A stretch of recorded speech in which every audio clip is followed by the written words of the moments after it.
Hello ಸ್ನೇಹಿತರೆ, Kannada mystery stories ಚಾನಲ್ಗೆ ನಿಮಗೆಲ್ಲರಿಗೂ ಸ್ವಾಗತ. ಇದು ನನ್ನ ಸೆಕೆಂಡ್ ಚಾನಲ್, ಹಾಗೆ ಹೊಸ ಚಾನಲ್.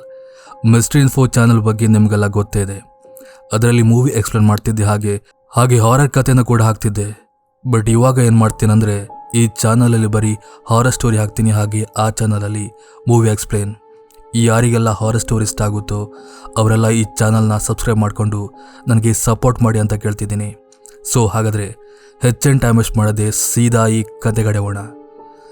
ತಮ್ನೇಲ್ ನೋಡಿ ಆಲ್ರೆಡಿ ಆಲ್ಮೋಸ್ಟ್ ಎಲ್ಲರಿಗೂ ಕೂಡ ಗೊತ್ತಾಗಿ ಹೋಗಿದೆ, ಇದು ಚಾರ್ಮಾಡಿ ಘಾಟ್ ಬಗ್ಗೆ ಸ್ಟೋರಿ ಅಂತ.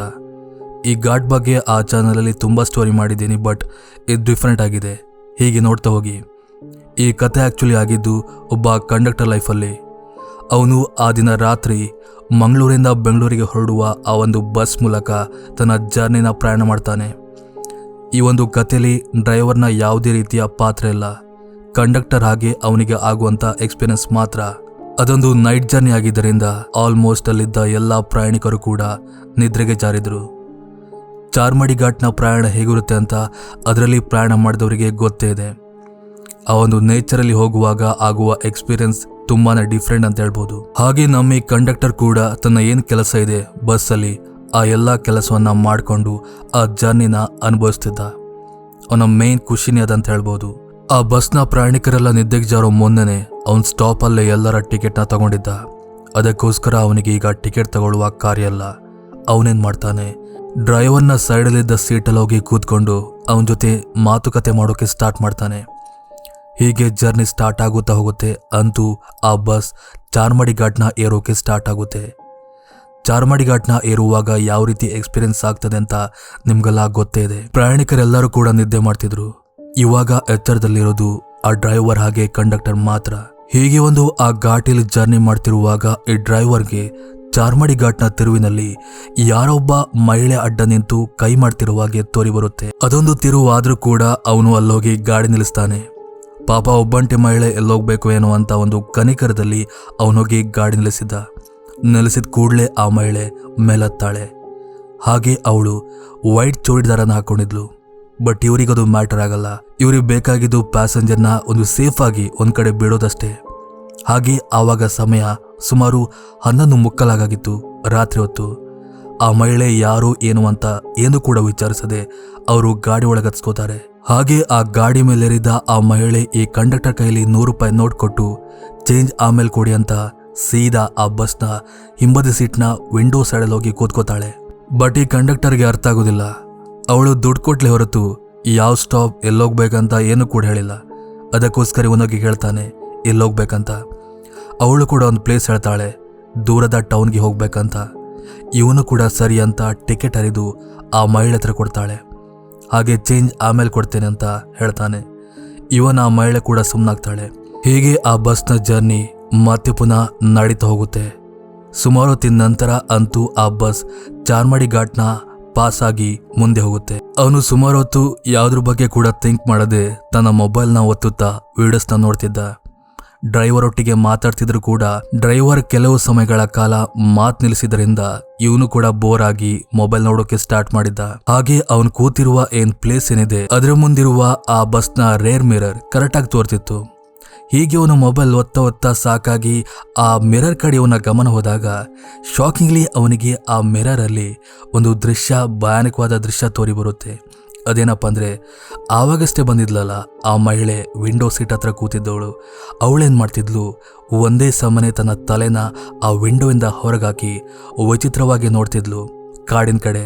ಯಾವ ರೀತಿಯಾಗಿ ನೋಡ್ತಿದ್ಲು ಅಂದ್ರೆ, ಏನೋ ಹಿಪ್ನೋಟೈಸ್ ಆಗಿದ್ದಾರೆ ನೋಡಿ, ಆ ರೀತಿಯಾಗಿ ಒಂದೇ ಸಮನೆ ಸ್ಟನ್ ಆಗಿ ನೋಡ್ತಿದ್ಲು.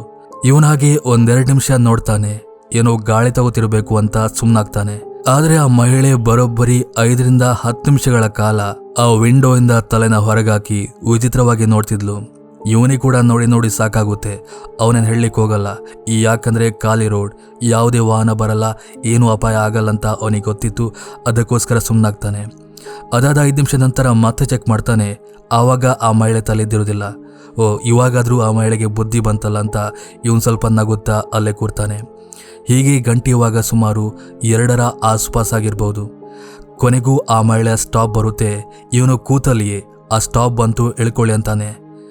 ಬಟ್ ಆ ಮಹಿಳೆ ಮಾತ್ರ ಇಳಿದಿರುವ ಸೂಚನೆ ಕೂಡ ಇವನಿಗೆ ಗೊತ್ತಾಗುವುದಿಲ್ಲ. ಇವನು ಹಿಂತಿರುಗಿ ನೋಡ್ತಾನೆ. ಶಾಕಿಂಗ್ಲಿ ಆವಾಗಷ್ಟೇ ಆ ಸೀಟಲ್ಲಿ ಕೂತಿದ್ದ ಮಹಿಳೆ ಅಲ್ಲಿಂದ ಮಾಯವಾಗಿ ಬಿಟ್ಟಿದ್ಲು. ಇವನಿಗೆ ನಿಜ ಏನಾಗ್ತಿದೆ ಅಂತ ಅರ್ಥ ಆಗುದಿಲ್ಲ. ಅದೇ ಕೂಡಲೇ ಡ್ರೈವರ್ಗೆ ಹೇಳ್ತಾನೆ. ಆವಾಗಷ್ಟೇ ಆ ಸ್ಟಾಪಲ್ಲಿ ಹತ್ತಿದ ಮಹಿಳೆ ಇವಾಗ ಕಾಣ್ತಿಲ್ಲ, ಏನ್ ಮಾಡುವುದಂತ. ಡ್ರೈವರ್ ಕೂಡ ಶಾಕ್ ಆಗುತ್ತೆ. ಏನ್ ಹೇಳ್ತಿದ್ಯಾ ಅಂತ. ಯಾಕಂದ್ರೆ ಮಧ್ಯದಲ್ಲಿ ಇವರೆಲ್ಲಿ ಕೂಡ ಸ್ಟಾಪ್ ಕೊಡ್ಲಿಲ್ಲ. ಘಾಟಿಂದ ಇಲ್ಲಿವರೆಗೆ ಪ್ರಯಾಣ ಮಾಡಿದವರು ಒಂದು ಸ್ಟಾಪ್ ಕೂಡ ಕೊಡ್ಲಿಲ್ಲ.